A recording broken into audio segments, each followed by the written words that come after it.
രാജുവേട്ടാ, എന്താ സാറേ? വീടിന്റെ പുറയിൽ ഒരു ഇരുമ്പ് വടി ഇരിക്കുന്നില്ലേ, നല്ല കനമുള്ളത്. അതൊന്നും എടുത്തോണ്ടോ. സൂര്യ, നീ എന്ത് ചെയ്യാൻ പോവാ? ഒരു തരി പോലും പേടിയില്ലാതെ, ഒരു ഇത്തിരി സംശയം പോലും ഇല്ലാതെ ഇങ്ങനെ ഒരു കാര്യം ചെയ്തു വെച്ചിട്ടുണ്ടെങ്കിൽ അതെ, ചോദ്യം ചെയ്യപ്പെടേണ്ടത് തന്നെയല്ലേ അച്ഛാ? അതെ, വടിയെടുക്കാൻ പറഞ്ഞത് ഫോട്ടോസ് മാത്രം ഉടയ്ക്കാൻ വേണ്ടിയല്ല, അത് ചെയ്തവരുടെ കയ്യും കാലും കൂടി തല്ലി ഒടിക്കാൻ വേണ്ടിയാ.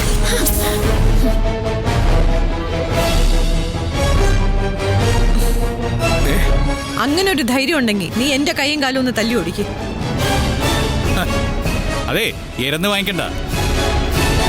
അങ്ങനെ ഒരു തീരുമാനം എന്റെ മനസ്സിൽ വരല്ലേ എന്ന് പ്രാർത്ഥിക്കുന്നതാണ് നല്ലത്.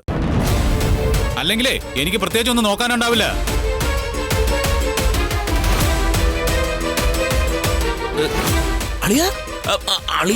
അളിയന്റെ ഇഷ്ടം പോലെ ചെയ്തോ. ഞാനും ഇന്ദ്രജി ഇവിടെ മിണ്ടാതെ നിന്നോളാം. അതെ, നിന്റെ ആവശ്യം ഞാനിവിടെ ഉണ്ടാവരുതെന്നാണല്ലോ. 2 മിനിറ്റ് ഈ വിവാഹ നിശ്ചയം മുടക്കാനും ഈ വിവാഹം തന്നെ മുടക്കാനും എനിക്ക് വേണ്ടുന്ന സമയമാണ്. സൂര്യ, പക്ഷെ ഇന്ന് ഞാനത് ചെയ്യാത്തത് ഇവിടെ ഒരു കുടുംബച്ചടങ്ങ് നടക്കുന്നുണ്ടാണ്.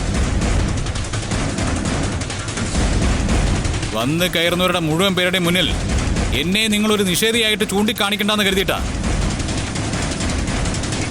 പക്ഷേ ഇതൊരു സൗകര്യമായി കണ്ട് നാളെ ഇതുപോലൊരു കാര്യത്തിന് കയ്യോ മെയ്യോ അനക്കേലുണ്ടല്ലോ, തല്ലൂന്നല്ല വെട്ടൂന്ന് തന്നെയാണ് സൂര്യയുടെ വാക്ക്.